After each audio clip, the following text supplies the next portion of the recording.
Hey, friends, welcome to another edition of the show. Today, we're talking to all rise, please. Honestly, we got to stand at attention. 23 years in the U.S. Army, rose to Command Sergeant Major. I think that's the highest rank, folks. I never served, but we are here to honor. It fought a $84 million bond that failed, lost it, and then he came back and won it. This guy's an overcomer. Dr. Gabriel Zamora, Commander Sergeant Major, U.S. Army, retired, just transitioned to Superintendent Emeritus at Fort Stockton ISD. Welcome to the show, sir. Thank you for the lovely intro. 25 and a half years of total service, 8 years active duty, and the rest of it in the Texas Army National Guard. I retired in December of 2023. So a lot of the time in education was dual, right? While I was serving and also here, I truly miss the soldiers. Yeah. The 9 units that I had throughout the state of Texas, about 1,000 of them. Those relationships are amazing. I still stay in touch with a whole ton of them. But education is now my main priority. And as you said, I'm in emeritus status. So we are transitioning. My number two, previously, my deputy superintendent, Mr. Gilray Madrid, is now superintendent. And as I mentioned to you earlier, in January of 2024, I spoke to my school board during our evaluation and contract. And I said, look, I won't accept a contract that I'm not willing to fulfill. So it's unnecessary.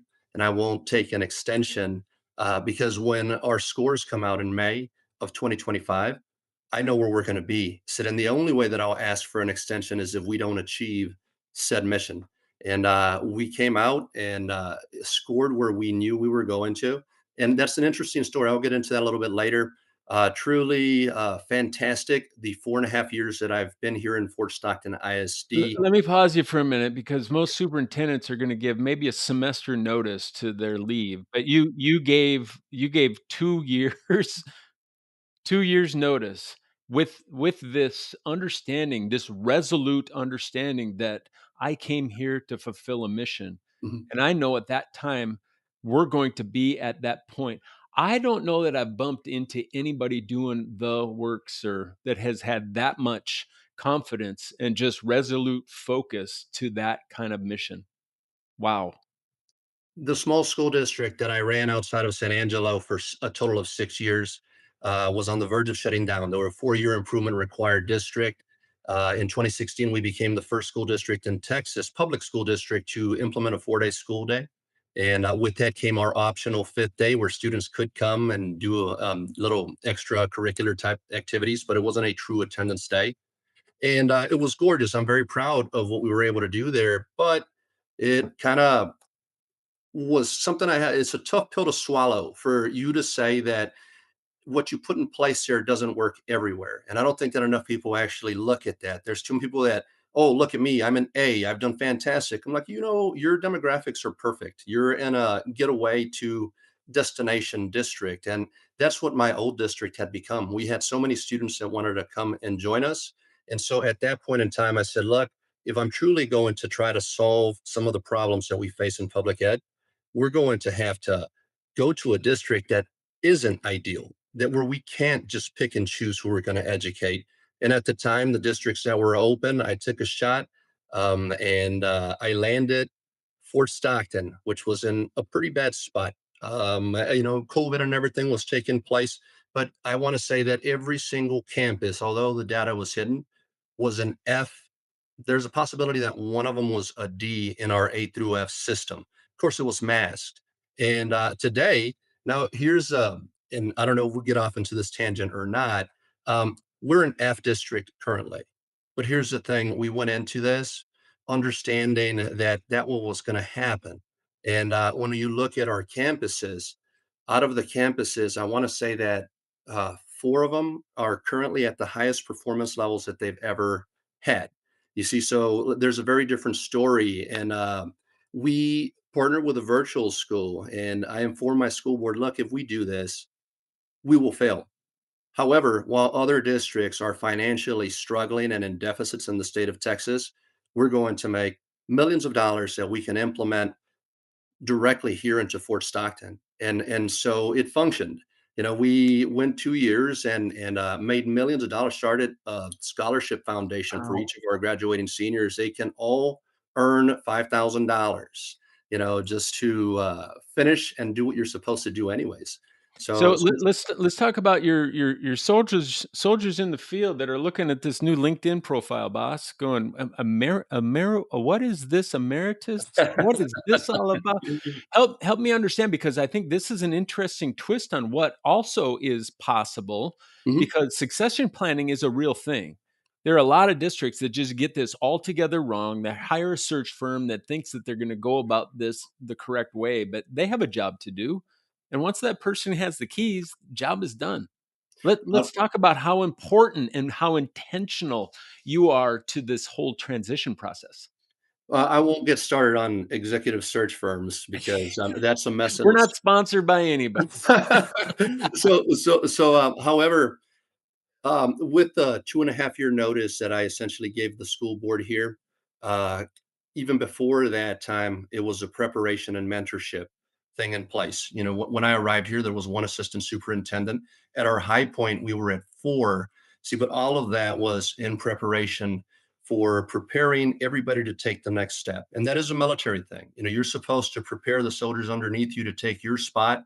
And if you're a younger soldier, you're supposed to prepare for the spot right above you and the one after that. And so we do what we would call a left seat, right seat. We're driving and this is how it's going.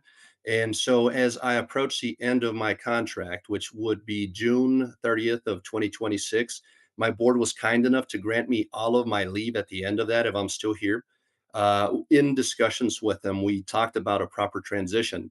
They opted to go internal, which is what districts typically do when they're happy with the programs that have been put in place and want to continue with them. Right, right. So it's been a blessing. We have great leadership here, and we really have exceeded expectations in every area. When I talked about adding money to fund balance, the district was already pretty sound, had about 30 or so million dollars sitting just in the coffers for that rainy day, and we've increased that approximately 60%. So we're talking about $25 million that we've added to that while spending and investing in our campuses, our infrastructure, logistics, and of course our students at higher levels than ever. So it is possible, it can be done.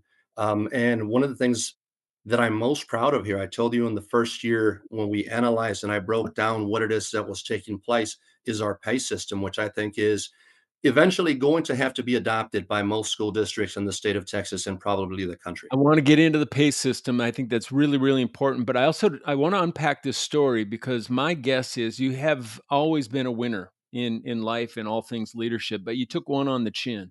You went out May, I don't know, was it 2022 for a Mhm. bond? And your community, you thought you were ahead. I'm not sure who your football team is, but going into the fourth quarter, and you got enough points on the board, you kind of put in a different kind of offense. But you didn't win. I mean, votes came in, you lost that election. That is Um, correct. walk me through that, because there's a comeback story, and most districts are going to take another 2 to 3 years to set. No, no, no. You came right back, probably as quickly as the law would allow you, and said, Mhm. "We're coming back. We're coming back," with a pretty clear message from the superintendent of schools to say, "Wake up, folks." That's the letter. The title was "Wake Up Fort Stockton," and I think a lot of people thought that that was going to lead to me being fired. And I did have some people from the community that came and spoke to me personally because what I wrote in the letter. And the thing is that in May of 2022, it should have been a no-brainer because we were lowering taxes. We weren't increasing them. Most districts are not in that blessed situation. And demographically, we have some challenges because of the oil and the natural resources in West Texas. When it comes to the financial aspect, we have advantages. And there are about 220 districts in the state of Texas that send more money back than they actually receive from the state. And we were one of them. And I say were because the virtual school has changed that. Okay. But we failed to pass those bonds despite putting out all the information and having conducted all of the necessary needs assessments and put it out publicly. And it was extremely important that the district succeed in pushing for those improvements. A lot of our facilities were aging and needed a lot of work. And we came back after that letter in November. And at that time, I basically told the school board, look, passing this bond is more important than having me. And if we go for it again and fail, then maybe I'm not the right person for you. I said, but we have to go for it because now more than ever, our people were talking about it. That letter that I wrote was a catalyst. People who weren't paying attention all of a sudden paid attention because the negative side of the community brought it forth. They're like, look at what this guy said. And our people start looking at the letter and they read it. It's in the newspaper, it's everywhere circulating. And all of a sudden, people are saying, well, he's kind of right. I mean, he's not wrong about this thing. So we come back in November and we had a Brilliant, landslide victory. I think we won by brilliant. 67% of the vote. And here, this last election, this November, we passed a VATER, a voter approved tax rate election, and another bond. So, total, in the time that I've been here, the VATER, of course, brings us additional money with the golden pennies in Texas. But we have 100 and almost 11 million in bonds that we've passed. And here is the difference between most other districts in the state and us. We are now at the lowest tax rate than we've ever been. We made a promise that we'd never go to a dollar, higher than a dollar three. I believe that this coming year, we're finally going to go underneath a dollar. So most districts have to increase what they're taxing. And that's what was so important is getting our community to understand that we have to take advantage of our situation. Wow. Yeah, the credibility that you just bring to this space to go, no, no, no, I'm leading this thing. I'm parenting, if you will, this organization, and I don't think you heard me correctly. So we're coming back again with just focus and that confidence to say, you have to trust me here. And then you pulled that off, and my guess is the new guy coming in is just going to have 10x trust from the community because of that foundation that you built. One of the things that I was told early, as a high school principal and then as a school superintendent, is there's two things you don't mess with. You don't mess with the employee's lunch bucket, right, or their pay scale. Mhm. Mhm. But we're not gonna talk about lunch buckets here, but I wanna hear about what you have done to disrupt the pay scale system with, again, resolute attention to let's just do the right thing for the right reasons for the right people. For those of you wondering, yes, this is a Big Lebowski Pendleton that I'm wearing. So I'm going to go back to university. When I got out of the active duty service, my mother, who is an immigrant, married my father from Mexico, and she wanted for one of us to earn a college degree. And I said, look, you know what? I'm going to go do this, and then I'm going to go work for Raytheon or one of the other contractor things, just for you, mom. I got my bachelor's degree in 2.5 years, and I specifically remember the university is telling, especially the coaches in the coaching world, don't go and get a math or an English certification. Get something where you can be in a classroom and not impact testing. Get special ed, get art, get social studies. And I think that that's bad advice because some of the best teachers that we have are actually coaches. They have respect that some of the other teachers don't. The command, typically, they were leaders in high school, at the college level, et cetera. And when I came here to Fort Stockton, as I was breaking down what was taking place, one of the things that I found is that some of our own people from Fort Stockton that were in education had somehow found ways of getting away from the most important areas, at least in the state of Texas, because our accountability system is almost 100% based on math, English, a couple of science, and I think two social studies courses. So those 21 different exams basically dictate what's most important. Although there isn't a book that will say this is what's taking place. And what I saw is that people who had gone to college to get English degrees or math certifications were teaching art or they were doing PE.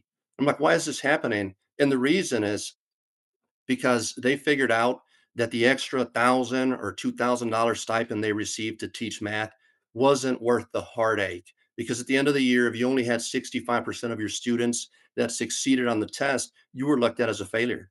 Right, And why I'm gonna go back to the art teacher. Everybody loves the art teacher. The art teacher right, never right. gets old. They're how old are you? I'm 58, and they look like they're 38. because they love what they do. The kids love them. And it's one of those things. But when you have someone who specifically went to school for math, and now they're teaching theater arts. Why did that happen? And I think it took place because they realized I need to take care of myself. It's human nature to kind of take the easiest path.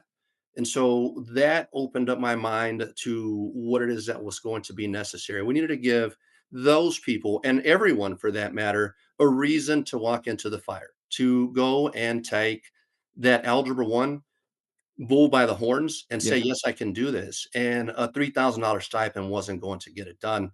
Today, the difference between our zone teacher, which is at the top of our pyramid, and someone who's just a certified teacher is approximately 30,000. You can be at 91,000 or you can be at 61,000. That's for a 0 year fully certified teacher.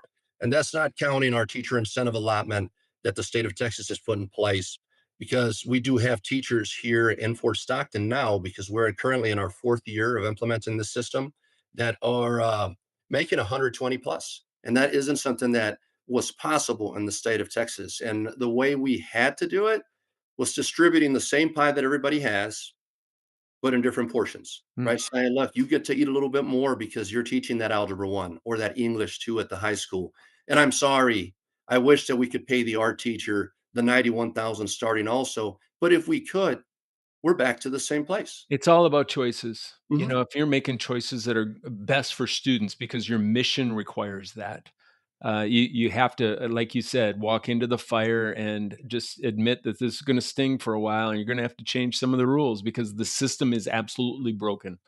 Like you've I think alluded to, yeah, just cutting the sandwich into all equal parts and then expecting students to be learning, at the highest level. That's just, it doesn't work that way. Results based cultures demand that you do things within a results based structure, right? So the fact that you kind of blew this thing up, I'm wondering, how did that impact the students? You've had 4 years now to pay attention Mhm. to the return on that disruption, if you will.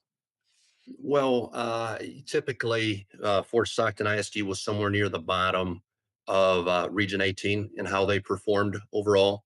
And this last time, take away the virtual students, and there were about, I think, maybe 6 school districts that actually outperformed us, and not a single one of them has over 400 kids. A matter of fact, a couple of them are 100, or 200 students. And we're not a massive district. We run around 2,200 students, but we are 10, 15 times the size of some of those other districts Right, right. in a very different scenario. And for instance, our high school this last year achieved an 88, the highest score that they've ever had in A through F history. And the districts that we beat out, that we outperformed, are many. And the ones that I think one of them comes to mind that we tied is kind of a destination district, right? I'm moving away from the Midland area into a more affluent area. So we're not supposed to be able to outperform them, and yet we have. And I think key to that is having the best people, the best teachers in the right classrooms. Amen. And some of those were counselors. Some of them were administrators that said, I'd have never left the classroom if I knew I could make this type of money. And Isn't so that so true? yeah, they've gone back You're into making the dream come true, sir. I seriously, I've always thought, why wouldn't we have school districts that have the highest paid people actually straight up working with students? I mean, it's no longer the illusion. You've made it the ideal. well, everybody seems to understand that when it comes to athletics, and it's unfortunate, right? We see it and they're like, hey, well, why is the UT head coach getting millions and millions and millions of dollars? Because he's a head football coach and it generates money. So obviously he's in an important role based off of people's perceptions. We're just doing that in our world, right? And what I hope is that it starts this whole pay it forward kind of chain letter effect, because we've stolen teachers from all over the state and even from other states just because of what it is that we're compensating. Of course, we had to deal with some of the internal grumblings of, well, this isn't fair. Why are they making so much money than me? And all that, because we have to change I mean, we need a paradigm shift. Yeah. And universities need to stop with what I mentioned earlier about, well, don't go into this room. No, they need to tell our younger students that are in college, you do what you love, and that's fantastic. But what you love may not bring the same type of bread that this other area is. So what is it that you love? Do you would you prefer to start at 91,000 or at 61,000? By the way, our pyramid, the graph that I created to kind of make it easier for people to understand, underneath certified teacher is uncertified teacher that they get paid less. I want to say start at 50. And then underneath that, at the foundation are our at will personnel. So it doesn't matter if you're a custodian, secretary, anything. We've actually had a nurse that transitioned into being a teacher. Now, here's the thing: we will grant every single year that you worked at the district towards the zone scale, which is at the top, right? And so we've had, I think, at this point, we're up to four of our non-certified people who were just at will that have already risen all the way to the top because they went back to school or they jumped online and got a bachelor's degree. Right, right. And those are the type of people that are hungry. Those are the type of people that we want in the Isn't classroom. that what we're looking for? Not just Exactly. smart. I want you smart and hungry and humble to Mhm. keep being the learner, right? That's so good, so good. I w w w We're nearing the point where I'm gonna call the local pizza joint and order a pizza because 'cause we're gonna just continue this, but I think we'll save that for round 2, Mr. Emeritus. I want to just let's get real. Let's just get real. I mean, you have these superhuman stories that you're talking about, but I want all the world to understand how human you really are. I do a little bit of a lightning round at the end of these interviews, and so I'm going to ask you a few questions, and we'll get to know the human behind this superhuman, right? Great. So, first thing that comes to mind, right? A quote that you live by.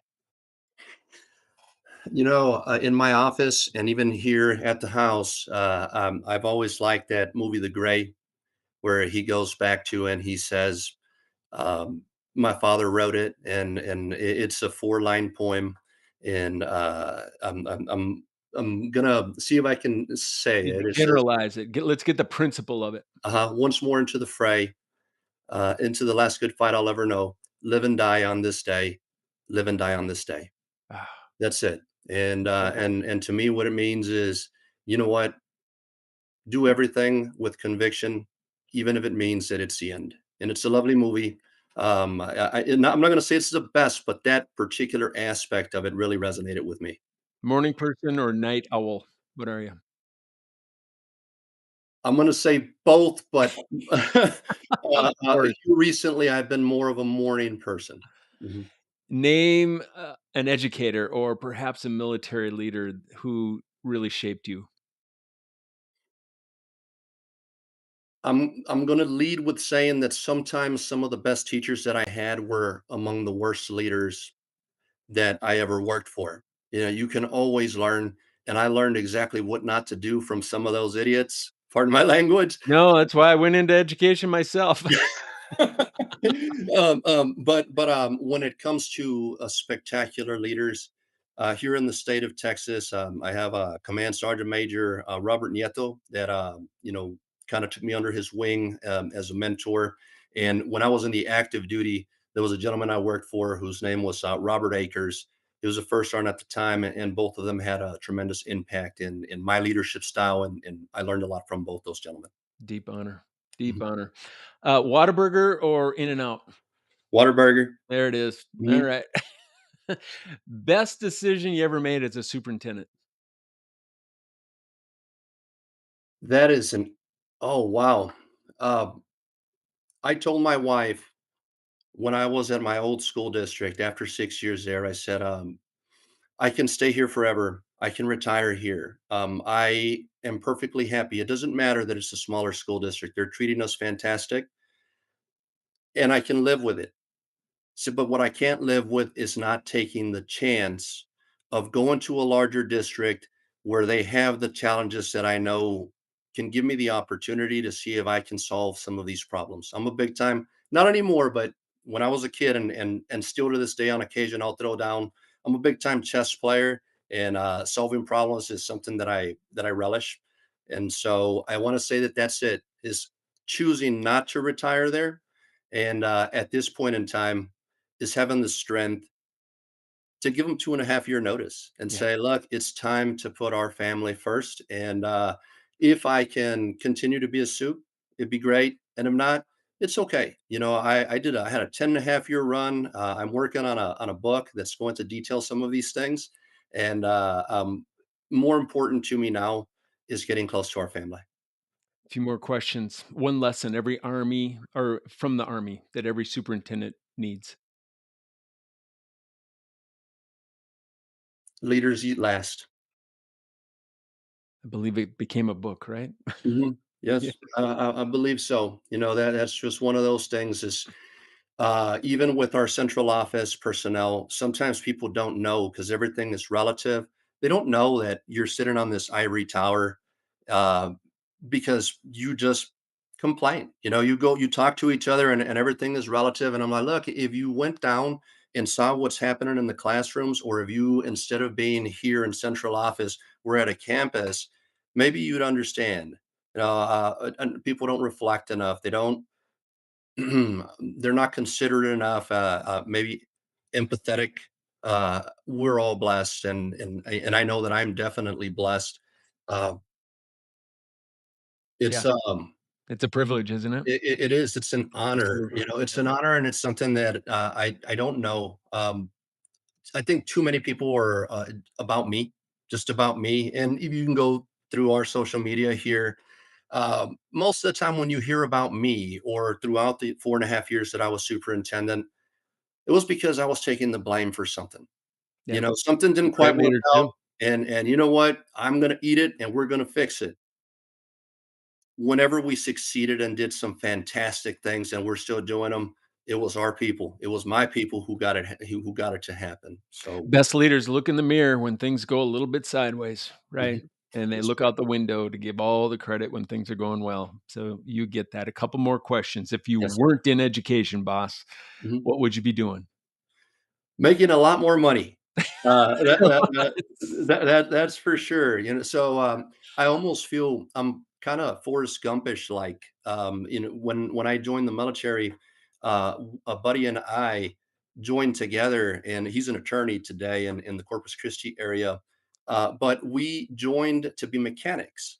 And why? Because we're like, it'd be cool to learn to work on cars. And then from there, I transitioned into Patriot Missile, which is highly technical, and have gone through a couple of different. I worked in the oil field for a little bit, did the coaching, the teaching, of course, the administration, and then the whole soup thing. So there's been a litany of different positions that I've held throughout my time, and I always tell my wife, I'm like, I could be working on Patriot.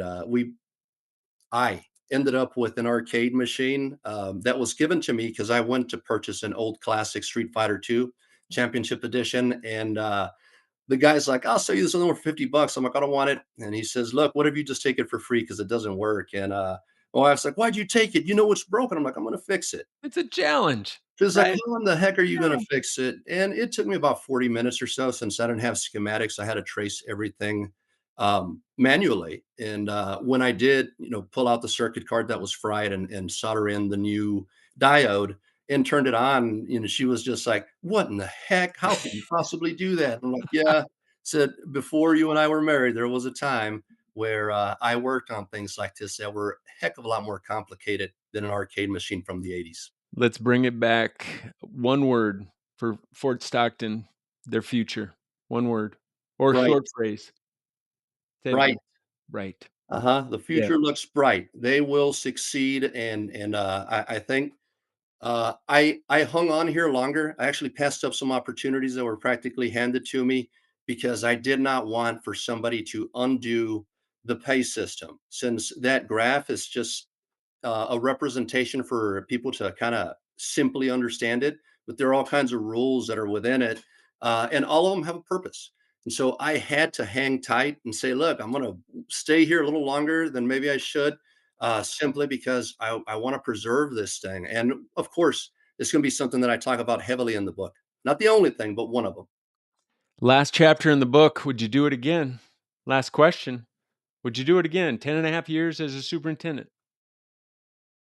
Um, I have no doubt. I'm extremely proud of what we've been able to accomplish. the lives that we've changed. And I would ask more people out there, because there are some very bright administrators in the state of Texas. But you and I spoke off the record Yeah. about the tendency of people wanting to move into the areas that are comfortable and prestigious. I don't want to go to a district that is struggling. I want to go to a district that's successful, because I want to be known as a superintendent who continues to maintain a high B or an A. So I challenge them to say, like, look, if you're really good, go do it somewhere where others are not going to be able to succeed.